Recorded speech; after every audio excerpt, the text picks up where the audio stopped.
오늘 말씀은 누가복음 2장 41절부터 52절. 제목은 공생의 사역을 암시함입니다. 복음서는 예수님의 공생의 사역을 중심으로 기록이 되었습니다. 즉 예수님의 개인적인 생활에 대해선 거의 침묵을 하고 있죠. 그렇지만 유일하게 예수님께서 성인식을 치렀던 12세 때에 있었던 일은 기록을 하고 있습니다. 42절, 예수께서 12살 되었을 때에 그들이 이 절기의 관례를 따라 올라갔다가, 유월절엔 유대인의 성인 남성이라면 반드시 예루살렘의 성전을 찾아야 했습니다. 유대인들은 만 12살이 되면 성인식을 하게 되고 그때부터는 성인으로 인정을 받게 되죠. 예수님도 바로 그러한 절기의 관례에 순응하셨던 것입니다.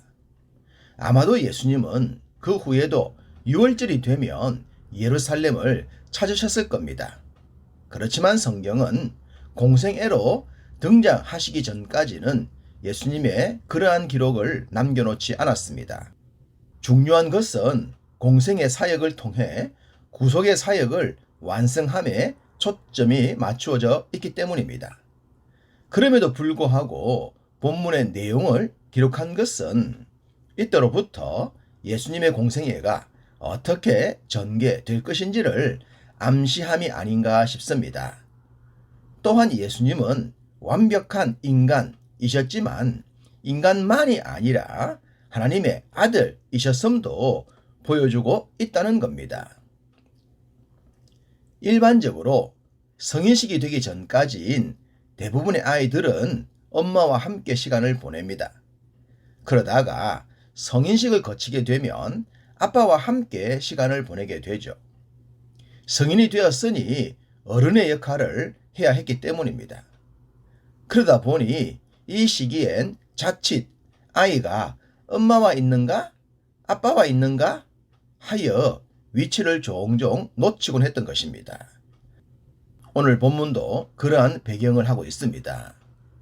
유월절 행사를 마치고 귀가하던 중 갑자기 예수님을 잃어버리고 말았습니다. 말씀을 드렸듯이 아마도 엄마는 아빠와 같이 있겠지 했을 것이고 반대로 아빠는 엄마와 같이 있겠지 했을 수 있습니다. 아니면 본문 말씀처럼 친족이나 아는 사람들과 있겠지 했는데 그것도 아니었던 것 같습니다. 아무리 찾아도 보이지 않았기 때문입니다. 이런 경우 대부분은 왔던 길을 되돌아가면서 찾죠. 제가 중고등학교 시절에 큰형님 형수와 같이 살았습니다. 당시 조카들을 여러 번 찾으러 다녔습니다. 방역차가 오면 애들이 따라갔다가 어디서 놀고 있고 동네 형들 따라갔다가 안 돌아오고 그럴 때면 애들이 움직일 만한 행적을 따라갔다가 찾아오곤 했어요. 예수님의 부모님도 그러하셨을 겁니다. 그리하여 결국엔 예루살렘의 성전까지 온 것입니다. 그것도 3일 만의 말입니다. 아마도 이때까지만 하더라도 부모님의 속은 타들어갔을 것입니다. 경험하신 분들은 아시겠죠. 감사한 것은 3일 만에 성전에서 예수님을 찾았다는 겁니다. 우리 같으면 이럴 때 선조치 후훈계로 들어가죠.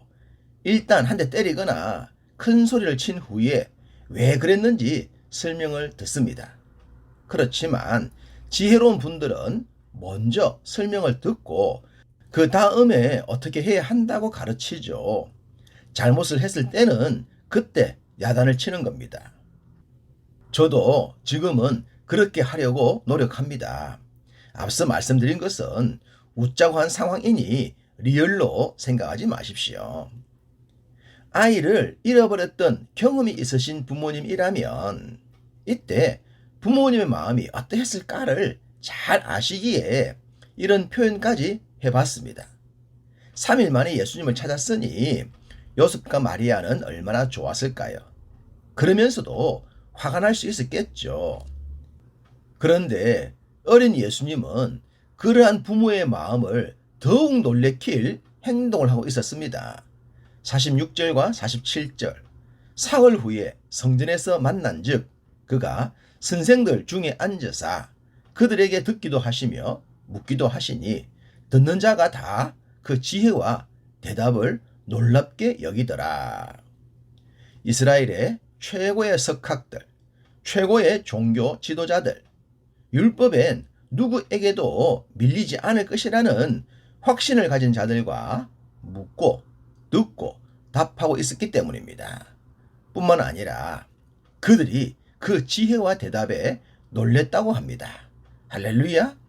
아마도 그들은 지금까지 들어보지 못했던 율법의 참 정신과 핵심을 들었지 않을까 싶습니다.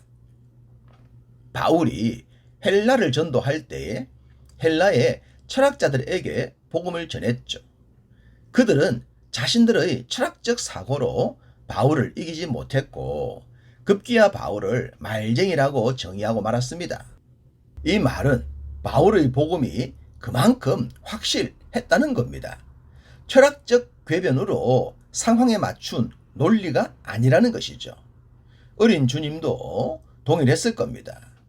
종교 지도자들의 왜곡된 율법관이 아니라 처음부터 말씀하셨던 말씀의 핵심, 율법이 전하는 궁극적인 것도 사랑임을 말씀하시지 않았을까 싶습니다. 비록 그들이 놀라기만 할 뿐 알아듣지는 못했겠지만 말입니다. 3일 만에 예수님을 찾은 부모님은 자신들이 큰 걱정을 했다고 야단을 쳤습니다. 성경엔 야단이라는 말이 없지만 저는 그렇게 보고 싶습니다. 그러자 예수님은 오히려 이런 말을 하셨죠. 49절 예수께서 이르시되 어찌하여 나를 찾으셨나이까? 내가 내 아버지 집에 있어야 될 줄을 알지 못하셨나이까? 하시니. 일반적으로 대화란 서로 통해야 가능합니다.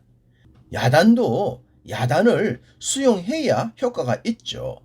그런데 예수님의 반응은 야단을 친 부모님을 더욱 당황하게 만들었습니다. 성경은 그러한 부모님의 모습을 그가 하신 말씀을 깨닫지 못하더라로 기록하고 있습니다. 다른 세상을 살고 있는 사람 같아 보입니다. 이럴 경우 야단을 친 사람이 더 난처해지고 말죠. 예수님이 하나님의 아들이시니 하나님의 집에 있는 것은 당연합니다. 예수님은 성전이 자신의 육체라고 하셨기 때문에 성전에 계시는 것이 지극히 당연했습니다. 그래도 아직은 그 시기가 이르지 않았죠. 그렇지만 그렇게 될 것을 이때에 말씀하신 것입니다. 그래서 성경은 장차 어린 예수님이 공생애가 시작되면 이러한 사역을 하시게 될 것임을 여기서 암시적으로 보여주고자 하신 것입니다. 본문은 아주 특별한 두 개의 말씀으로 어린 예수님의 일화를 끝맺습니다. 51절 예수께서 함께 내려가사 나사렛에 이르러 순종하여 받드시더라. 그 어머니는 이 모든 말을 마음에 두니라. 그냥 스쳐 지나갈 수 없음을 보여줍니다. 특별히 어머니는 모든 말을 마음에 두었다고 한 내용은 차후에 주일 설교를 통해 좀 더 상세하게 말씀드리겠습니다. 52절 예수는 지혜와 키가 자라가며 하나님과 사람에게 더욱 사랑스러워 가시더라. 할렐루야. 세례 요한은 자신은 쇠하고 주님은 흥할 자라고 하셨죠. 사무엘은 다윗은 점점 강하여 가고 사울의 집은 점점 약하여 갔다고 했습니다. 우리도 말씀 안에서 이런 삶을 살았으면 합니다. 세월과 함께 성숙하고 사랑을 받고 더 흥해지고 더 강해지는 삶 말입니다. 이런 삶을 위해 오늘도 말씀 안에서 신실하신 여러분 모두가 되시기를 간절히 소망합니다.